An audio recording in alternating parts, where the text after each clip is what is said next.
Greatest of all time Thalapathy Vijay the last cinema 300 కోట్ల budget Venkat Prabhu director hype ఎందుకు ఉంటుందో అనమాట. సో ఇక దీన్ని ఎట్టైనా మిస్ చేయకూడదు అని చెప్పి నిన్నే సినిమా ప్రీమియర్స్ అయితే చూడడం జరిగింది. ఇవాళ అయితే రివ్యూ ఇస్తున్నా ఫ్రెండ్స్. సినిమా గురించి మాట్లాడాలంటే ముందు ఈ క్యారెక్టర్ గురించి మాట్లాడాలన్నమాట. ఇది వచ్చినప్పుడల్లా నా ఫీలింగ్ యాజ్ ఇట్ ఈజ్ అనమాట. ప్రతిసారి విరక్తి పుట్టిందనమాట. ఎందుకంటే విజయ్ తలపతి అంటే మాకు చాలా ఇష్టం. విజయ్ తలపతి లియో సినిమాలో అయినా తెల్లగడ్డం వేసుకొని తెల్ల జుట్టు వేసుకున్నా కానీ మేము ఇష్టపడతాం. కానీ ఈ డీ ఏజింగ్ అనేటటువంటి ప్రాసెస్లో విజయ్ తలపతిని నాశనం చేశారు భయ్య. ఇప్పుడు డీ ఏజింగ్ అనేటటువంటిది చాలా మంచిది అనమాట. దాన్ని ట్రై చేయాలి కానీ చాలా గొప్పగా ఉంటుంది. ఉదాహరణకి యానిమల్ మూవీలో సందీప్ ట్రై చేసిన రన్వే మీద చాలా గొప్పగా ఉంటుంది. యంగేజ్ లుక్ అయితే వచ్చేస్తుంది అనమాట. అంతకుముందు 3 మూవీ ఉంది. అందులో ధనుష్ గారు ఈ వెబ్సైట్లో ఏం వాడలేదులే కానీ జస్ట్ క్లీన్ షేవ్ చేసుకొని కొద్దిగా పౌడర్ వేసుకొని అలా టచ్ అప్ ఇచ్చేటటువంటి ప్రయత్నం చేయడం మొత్తం చిన్నపిల్లగాడు అయిపోయింది అనమాట. ఈ విధంగా చాలా మంది ట్రై చేశారు. కానీ విజయ్ తలపతికి అయితే ఇది సెట్ కాలేదు. మొత్తం క్లీన్ షేవ్ చేసి జస్ట్ అలా చేసినా కానీ బాగానే ఉండేది. కానీ ఇవి దీంట్లో అయితే నాశనం చేశారనేటటువంటి ఫీలింగ్ కలిగింది. ఇది వచ్చినప్పుడు అలా మీకైతే విరక్తి పుట్టకపోతే నన్ను అయితే అడగండి. సినిమా స్టోరీ లైన్ విషయానికి వచ్చినట్లయితే ఇక ట్రైలర్ చూసిన ప్రతి ఒక్కరికి కూడా అర్థమైపోద్ది అనమాట. ఇది ఒక స్పై ఆపరేషన్. ఫస్ట్ హాఫ్ అంతా కూడా ఫారెన్లో ఉంటుంది. సెకండ్ హాఫ్ అంతా కూడా ఇక మన ఇండియాలో ఉంటుంది అనమాట. తండ్రికి ఒక ప్రాబ్లం వస్తుంది. దాన్ని సాల్వ్ చేయడానికి అని చెప్పి వెళ్తాడు. ఆ టైంలో తన కొడుకు హెల్ప్ ఏ విధంగా తీసుకుంటూ మరి తండ్రి కొడుకుల మధ్య ఉన్నటువంటి బాండింగ్ ఏంటి అనేటటువంటిది అంతా కూడా మీరైతే సినిమాలో చూడాలన్నమాట. ఫస్ట్ హాఫ్ ఏదైతే ఉందో చాలా చిరాకు వచ్చేస్తుంది అనమాట. సినిమా స్టార్టింగ్ ఒక ఇంట్రెస్టింగ్ పాయింట్ చూపిస్తారు. ఈ ఇంట్రెస్టింగ్ పాయింట్ మీద సినిమా వెళ్తుందేమో అని చెప్పి మనమైతే అనుకుంటాం. కానీ ఇంటర్వెల్ వచ్చేసరికి విరక్తి పుట్టేస్తుంది. అబ్బా అసలు ఇంటర్వెల్ ఉందా లేదా బాబు ఈ సినిమాకి, ఇంకెంతసేపు సాగదిస్తారు అనేటటువంటి ఫీలింగ్ కలిగింది. సెకండ్ హాఫ్ వెళ్ళేసరికి మళ్ళీ ఇంట్రెస్టింగ్ పాయింట్ చూపించారనమాట. పర్లేదులే సినిమా ఒక ఎంగేజ్లో వెళ్తుంది, ఇదేనా బాగుంటుందేమో అని చెప్పి చూసినా కానీ లాస్ట్కి అయితే చిరాకు వచ్చేసింది అనమాట.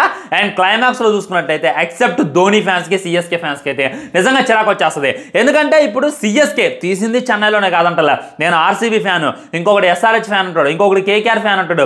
మీరు మీ సిఎస్కేని హైలైట్ చేసుకుంటే మరి మిగిలిన సంగతి ఏంటి అనేటటువంటి ఫీలింగ్ నిజంగా కలిగింది. నిజంగా విజయ్ తలపతి గారి యాక్టింగ్ అయితే తేలిపోయింది అనేటటువంటి ఫీలింగ్ ఫస్ట్ టైం కలిగింది. అబ్బా నిజం సీరియస్లీ చెప్తానా. బీజం ఏదైతే ఉందో అది నెక్స్ట్ లెవెల్ అనిపించింది అనమాట. యాక్షన్ సీన్స్ ఏదైతే ఉన్నాయో అలా అనిపించింది. ఇప్పుడు ఈ సినిమా ఏదైతే ఉందో కమర్షియల్ సినిమా కాదు, ఒక ఎక్స్పెరిమెంట్ సినిమా, ఒక ఎక్స్పీరియన్స్ ఇచ్చేటటువంటి సినిమా. ఈ సినిమాలో మనం ఉండకూడదు ఏంటి, మధ్యలో అవసరం లేనటువంటి సాంగ్స్, మధ్యలో అవసరం లేనటువంటి ఎలివేషన్స్ పడ్డాయి అనుకోండి చిరాకు వచ్చేస్తుంది అనమాట.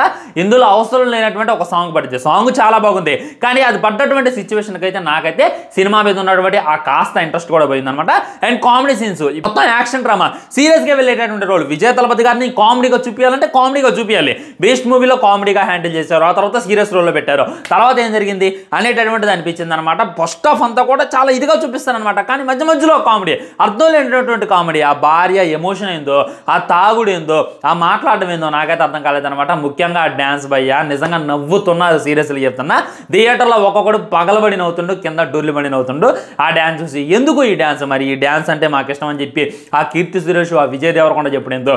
Vijay Thalapathy is a good dancer, తన డ్యాన్స్కి ఎవడు వంక పెట్టట్లే. కానీ ఇందులో అయితే డ్యాన్స్ పూర్తిగా తెలిపోయింది. ఏదో వేయాలి కాబట్టి అనేటటువంటి వేసారులే కానీ ఎంత గొప్ప స్టెప్స్ కూడా నాకైతే అనిపించలేదు అనమాట. ముఖ్యంగా ఆ హీరోయిన్ ఎంట్రీ అనమాట అర్థం లేకుండా వస్తుంది, అర్థం లేకుండా వెళ్ళిపోద్ది. ఓన్లీ విజయ్ తలపతిని ఆ విధంగా డీఏజింగ్లో చూపిస్తే ఎవడు ఏం ఫీల్ కాలే. కానీ మిగిలిన క్యారెక్టర్లన్నీ కూడా డీఏజింగ్లో చూపించేటటువంటి ప్రయత్నం చేశారు. దీనివల్ల ఇంకా చిరాకు వచ్చేస్తుంది అనమాట. ఇంకా ప్రభుదేవ గారు మిగిలిన యాక్టర్ల గురించి, యాక్టింగ్ గురించి, వాళ్ళ పర్ఫార్మెన్స్ గురించి మాట్లాడేది అంటలేదు అనమాట. స్క్రిప్ట్ సెలక్షన్ రాంగ్గా ఉంది, దాని ఇంప్లిమెంట్ కూడా రాంగ్గా ఉంది. అర్థం లేనటువంటి యాక్షన్ సీన్స్ అనమాట. ఉదాహరణకి యాక్షన్ సీన్స్ చాలా బాగున్నాయి. అదొక సిచ్యువేషన్లో రావాలన్నమాట, అదొక సర్టెన్ టైంలో రావాలి. ఆ విధంగా రావు, ఎలా వెళ్తా అలా వచ్చేస్తే దీనివల్ల ఇంకా విరక్తి వచ్చేస్తుంది అనమాట. ఫైనల్లీ చెప్పాలనంటే నేనైతే హై ఎక్స్పెక్టేషన్స్తో వెళ్ళినా నాకైతే సినిమా ఏమాత్రం నచ్చలేదు. మీరు ఏదైనా లో ఎక్స్పెక్టేషన్స్తో వెళ్తే ట్రై చేయండి. మీకేమన్నా నచ్చదేమో అని చెప్పండి. మీకు నచ్చితే మటుకి డెఫినెట్లీ మీ గుండె చాలా గట్టిదని చెప్పి నేనే ఒప్పుకుంటాను అనమాట. ఎలాంటి ఎక్స్పెరిమెంట్ ట్రై చేయమాకన్నా. ఇంకా నేను చెప్పడం మర్చిపోయాను అనమాట. దీనికి పార్ట్ 2 ఉంది, కోట్ విత్ ఓజీ అంట. ఇది ఇక చూసినప్పుడు అయితే 2 జేబులు చేతులు పెట్టుకొని బయటకు వచ్చేయాలి అనేటటువంటి ఫీలింగ్ కలిగింది. సీరియస్లీ చెప్తున్నా. మళ్ళీ మీరు అనొచ్చు అనమాట, ఏంది బ్రో లాస్ట్కి సిఎస్కే రెఫరెన్స్లు అన్నా, ధోని రెఫరెన్స్లు అన్నా. దీనివల్ల నేను కూడా చెప్తాను అంటే లాస్ట్ పార్ట్ వదిలేండి, మొత్తం సోదే అనమాట. ఫస్ట్ హాఫ్ అంతా సోదేం ఉంటుంది, సెకండ్ హాఫ్లో లాస్ట్ దాకా కూడా సోదేం ఉంటుంది. చిరాకు వచ్చేస్తుంది అనమాట. ఓన్లీ లాస్ట్ పార్ట్ బట్టి నేనైతే రివ్యూ ఇవ్వట్లేదని చెప్పి గుర్తుపెట్టుకోండి. ఉంటా మరి, బాయ్. ఇక అది చెప్పదలుచుకుంది. విజయ్ తలపతిది లాస్ట్ అని చెప్పి మళ్ళీ పార్ట్ 2 ఉందని చెప్పి ఎలా ఇంటి ఇచ్చావు డైరెక్టర్ అని చెప్పి నేను అడిగేటటువంటి లాస్ట్ క్వశ్చన్ అబ్బా.